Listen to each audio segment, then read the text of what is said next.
Hey guys, now that Elder Scrolls V Oblivion is getting a remaster, I want to take a step back and look at the sequel, Skyrim. Because we all know the game is going to be good, but taking a step back and looking at Skyrim can double down on exactly why the game is going to be good and how. But before the video officially starts, I gotta ask you a question. Hey, are you awake? Now, unless you missed out on one of the best games of your life, then you definitely remember this opening scene. Now, instead of going in order, I'm just going to give you some of the things that I like in this game, and quests and other things like that. Imagine walking across a snowy tundra just to find a handful of ghosts talking on a mountain. Just to find out that every single last one of these ghosts are mages, and behind them is a door leading to a dungeon. Of course, you're the Dragonborn. Dungeons is what you do, so of course you go inside. And once you do, things get crazy from there. Once you get inside, you see a skeletal dragon, one of few or the only one in the entire game. Of course, as the Dragonborn, this is an easy task for you. You mop that dragon out with a legendary Daedric blade, and the other hand, a legendary Goldbrand blade. Skeletal dragon stood no chance, and a skeleton minion stood less of a chance. One of the things I love about this game is that it lets you cheat. As a Dragonborn, you don't always have to do things the hard way. If you have the right things, like a shout, you can jump off a ledge or cliff and not have to do things the hard way, saving great time. Most games will try to find some way to clip this or make this unusable, but not Skyrim, baby. If you got it, exploit it. A lot of the shouts in the game are very OP, and if you got the right one, you can cheat the dungeon boss easily. Like this one that stops time and makes it slower for enemies. In a lot of games, a move like this you would get at the end where you couldn't use it as much. Most games will make it where you couldn't use such a high level move on the dungeon boss like this. Non-Skyrim, whatever you have, you can exploit it. Of course, at the end of the quest, you have the betrayer that doesn't know that he's waiting over his head. He completely know different, humiliate him in every single sort of way. He had a chance to run away. That's on him now. You saved the college of Winterhold and possibly the entire world. The game does take away the powerful aura from you, but that's because if they gave you the power of that, you'd be way too OP to even be in this game. But as a reward, you get to keep the all-powerful staff, and top tier tells you that you are now the archmage of the entire college of Winterhold. Deserving to be archmage,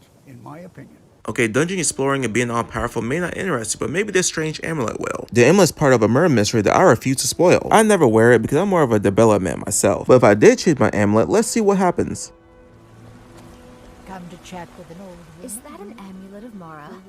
I'm surprised someone like you isn't spoken for. That's right, putting on the amulet tells everyone in the game that you're available for marriage. And it's not just her either, it's many, many more. Taking a look into the banner mare and going to the edge of the room, there's a strong, hardy Nora woman that's only for the refined taste of men. Only after winning a fist fight with her would she be interested in you. I almost forgot my orc woman that I have as my companion is also a girl that can be on the list. And yes, I have thought about it. So like Elden Ring, you're really not meaningless at all. Head over there to the companion's hall and almost every single character there will notice you're wearing the amulet of Mara. So if you're looking for a companion to take on your travels or looking for a little quote-unquote R&R, this should be your first stop. But if not even that excited, let's look at some other things that you can come across in the world. This is the Book of the Dark Brotherhood. It teaches you how to do the Black Sacrament ritual. After you've done the ritual, an assassin of the Black Brotherhood will appear and will kill someone for a fee, of course. A book that probably should be kept out of reach of children. Sweet mother, send your child unto me, for the sins of the unworthy must be baptized in blood and fear.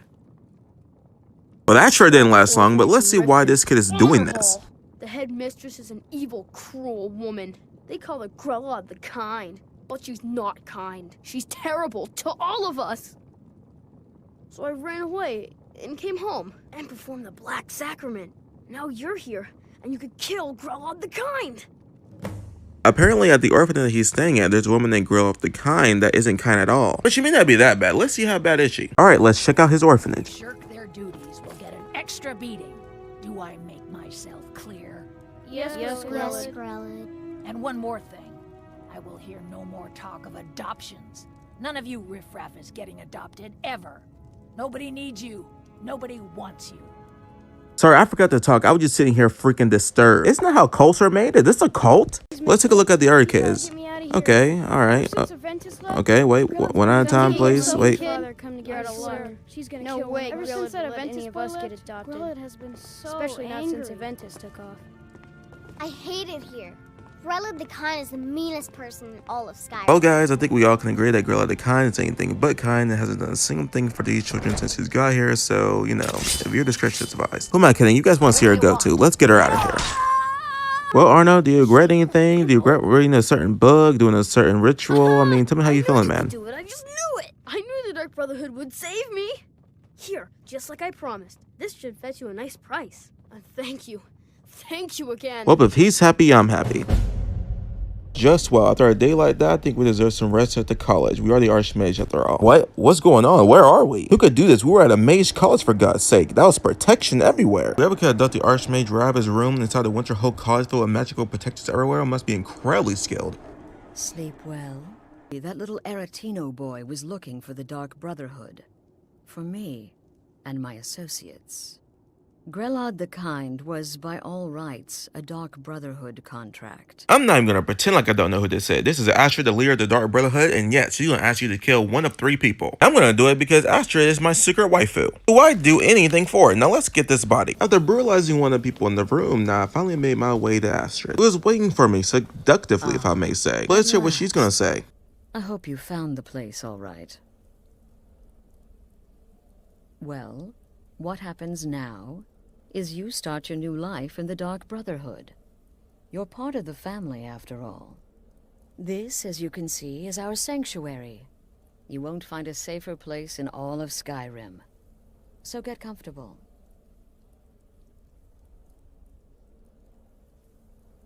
Our family, my dearest.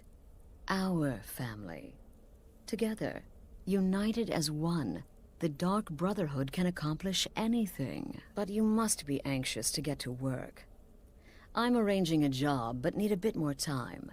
For now, go see Nazir. He's got several smaller contracts. Soon, the Night Mother will arrive. And things around here are sure to get even more interesting. But one last thing. A welcome home present. The armor of the Dark Brotherhood. May it serve you well in all your endeavors.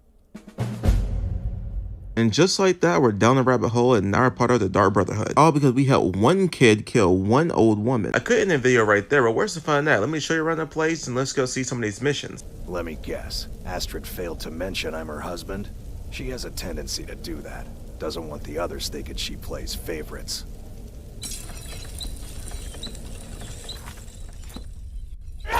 Let's watch them burn for a bit, and let's get our hit list. The beggar Narfi, an ex-miller named Enodius Papias, and Beytild, a mine boss. Well, let's go through these kills. That's 1. You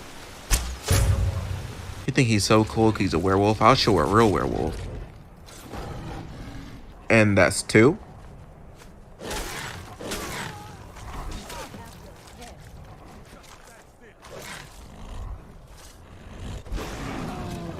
And that, my ladies and gentlemen, is 3.